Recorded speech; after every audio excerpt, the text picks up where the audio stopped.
in essence, what we're going to cover today is the origins of Agile, Agile Scrum basics. We're going to talk about real practical things like how the approach of Scrum works, what are the artifacts, what are the techniques, what are the roles, and then we'll talk about how to transition to Scrum, because as you'll see, it's a very, very simple approach. However, it's very complex in its depth and adaptation.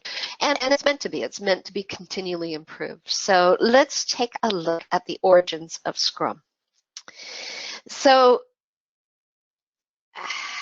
one of my little pet peeves out there today is a lot of organizations say, oh yeah, we need to be agile, right? And so that means in some people's minds, well, we're just going to do everything kind of Wild West, and we're not going to document anything, and we're not going to follow any process, and we're not going to do this or do that. And it's all about speed, velocity, and I think that really does a disservice to the best practice. There are two, when you talk about being agile with the little a, that is the trait of a team, individual, or organization that lives and breathes these principles of agility that we'll take a look at. And that is based on this concept of the big A, which is agile, the iterative approach that's detailed in the Agile Manifesto. And we will see that coming on the next slide. So just saying you're agile does not make you agile. There is discipline approach behind the concept of agility, and we will see this with Agile itself. So succeeding with Agile is not about having a single successful project, but it's how agility can transform an organization, and this really is near and dear in my heart. I have seen how effective the adoption of Agile is to an organization. Okay. We'll go to the next slide then. So everything about Agile is based on the Agile Manifesto, and you can view the manifesto at agilemanifesto.org. And it's here where we see the basics, individuals and interactions over processes and tools. Working software over comprehensive documentation. So let's get a product out there. Let's not spend forever documenting requirements or in documentation. Customer collaboration over contract negotiation. So it truly is getting that rapid feedback from the customer, engaging with the customer and the representative of the customer in a Scrum perspective. Responding to change over following to a plan. So whatever we do, it needs to be iterative. It needs to be adaptable. So it's recognized that there is value in the items on the right of that list, the small letters there, but the items on the left are valued more. And that is, in essence, the core of Agile. That's what drives everything that we do, is this manifesto and these core principles. So when you take those to heart, how is that different from today? So in today's world, where software development lifecycle came from was what's referred to as the Waterfall Method. That's where you spend time getting requirements up front for your system, your software requirements. You do a lot of work from a business analysis perspective. You come up with your design. You do your coding. You do your testing. You go into user acceptance testing, and then you go live. And that waterfall method, what had happened is that by the time you get to live product, a lot of times the business requirements were changed from the beginning. And I think a lot of people probably on this call have lived through that. One of the most challenging things is to get requirements from clients. Sometimes they just don't know. So this method, I don't want to say it's old, because it still exists, and there are still projects that do need to follow a waterfall approach. They definitely are in place and they do exist. However, over time, what we found is that for some design and to meet the demands of today's business needs and this increased speed and velocity and needing to do 100 deploys a night or 1,000 deploys a night in some of the big platforms, that this approach, this waterfall method of software development lifecycle did not work, nor was it delivering the results, because by the time we got to live environment, the requirements had changed. This often is in longer term projects, 6 months to a year, sometimes even longer. Okay? So to coincide with that, people moved into the world of Agile and software development. So what is Agile? So as we saw based on the Agile Manifesto, this is focus on people, working software, flexibility, having the customer involved, multidisciplinary teams, having a high trust environment. These are all words that you're hearing it. You want it to be iterative so that we're constantly getting feedback from the client.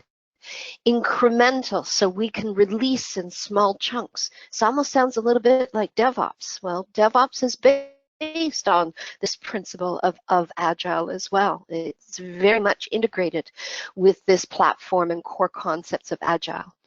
And one of the items that we'll talk about is that all of the activities that are prescribed within Scrum are time-boxed.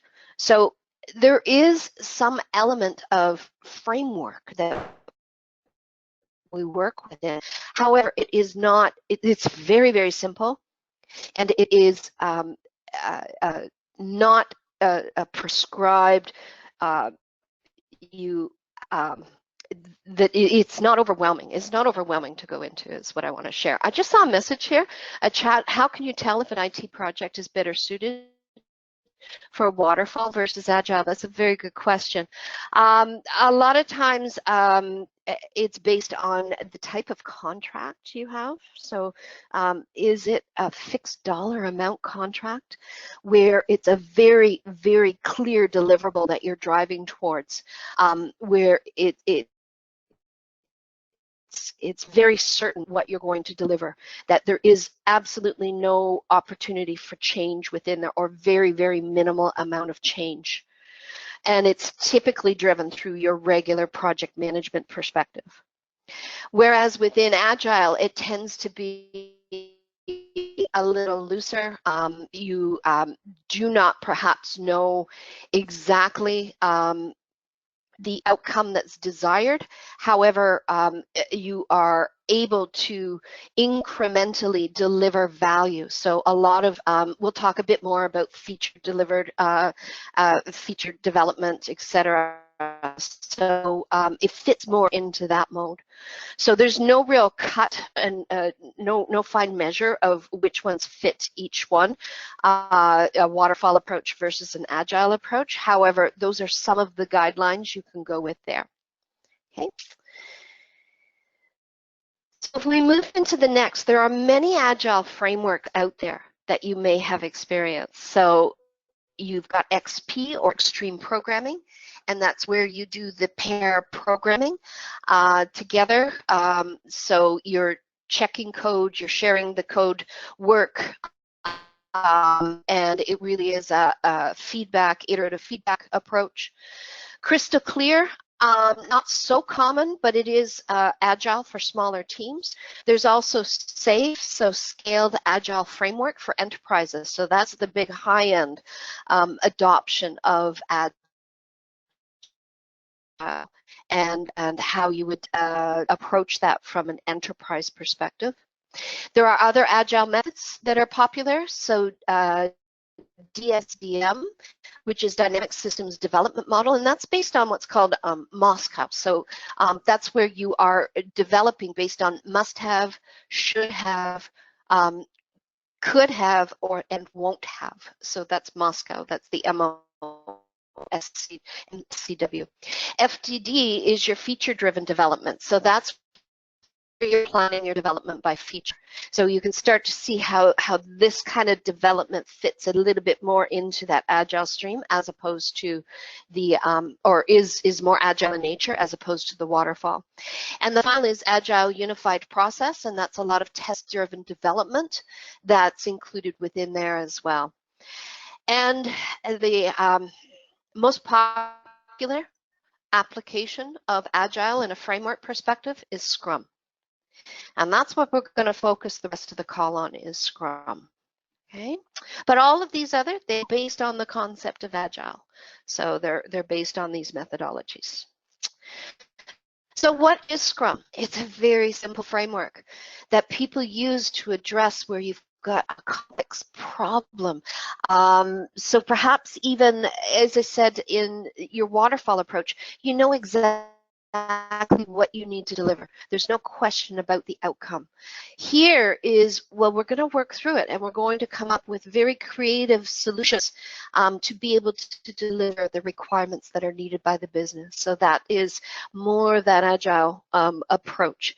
And these products that we are actually going to deliver are going to be of the highest possible value. So it's always that iterative cycle back to the client, validating and adapting as we go through different iterations of the Scrum cycle. It is a very lightweight framework, so there are really 4 key events that we'll talk about. There's 3 key artifacts, and there's 3 main roles. It's very, very simple in its nature. It's not intended to be, you know, formally highly documented process. It's not explicit to me, although there are techniques that we can apply to be when we're practicing Agile and Agile Scrum to make us more successful. And there is a note on the bottom of some of these slides. It is based on the Scrum Guide. The Scrum Guide, if you go to scrumguides.org, you will be able to download for free a copy of the Scrum Guide. It is the basis for Scrum that every organization works from. And again, it's very lightweight. It's very simple. Okay, so Scrum itself is based on 3 key pillars. First pillar is transparency. So we need to have visibility of everything that we're doing, visibility of the outcomes. So defined by a common standard, so observers have a common understanding. So there is an element of awareness and education where when we talk about when we're doing Scrum, everybody realizes what a review meeting is, what a daily stand-up is, what an iteration is. So we've got that common language. And from a transparency perspective, very, very relevant that we use collaboration tools. One of the main tools that I've used here is Trello. I'm not sure if anybody's used that, but really great for visible, what's called a Kanban board, where you've got a visibility for to do, doing, and done, and any work in progress through there. So open transparency at all points throughout the Scrum cycle. Inspection. So you need to frequently inspect your artifacts, understand where you are now, know where your desired outcome is, and be able to adapt as you move through that cycle to make adjustments as early as possible. So it's almost the principle from a DevOps perspective is based on fail fast, fail often, fail quickly, and correct. And so this concept of an inspection, frequently inspect, is built into the Scrum approach as well. And also to adapt. So you can adapt on a daily basis when you inspect daily, and you can adapt each iteration or cycle of sprint that you go through. So really, these are the 3 core pillars of Scrum. And always to have kept in mind as you work through applying Scrum in your organization. The values then. There are specific values stated in Scrum, and these are values associated to the people participating in Scrum. So things like commitment. So the Scrum team is personally committing to achieve the goals. that they have decided collectively that they are going to achieve in that particular Scrum. The courage to speak out, to do the right thing, to work through tough problems, to learn something new. Scrum itself takes a lot of adapting to. Not everybody is familiar or comfortable with working in a true self-led team environment. It can be challenging for folks. Focus on the work of the sprint and the goals of the Scrum team. Openness. We have daily stand-ups. It's not just, yes, we did that yesterday, yes, we did this today, no, we have no problems. That's not what you want to hear consistently as a Scrum Master. I mean, in a perfect world, maybe, but that just doesn't exist. You want to hear about the challenges on a daily basis because you want to be able to inspect where you are and adapt before you hit the end of that specific sprint. Because at the end of the sprint, if you haven't achieved what you intended to, you set out to, then it's an opportunity to improve as you go through. You need to hear this all the way through. Again, the challenge of working in that team as well, in a true team environment. And respect.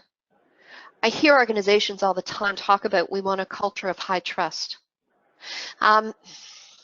That comes when you enable people to truly self-lead and self-direct their activities. And within the team, each Scrum member needs to respect each other as capable and independent people. And whenever I introduce Scrum to an organization, and whenever I run a kickoff, and even into the sprint planning session, I always put these values up again because they are so important to remind people that these are the values that we come to the table with to work together.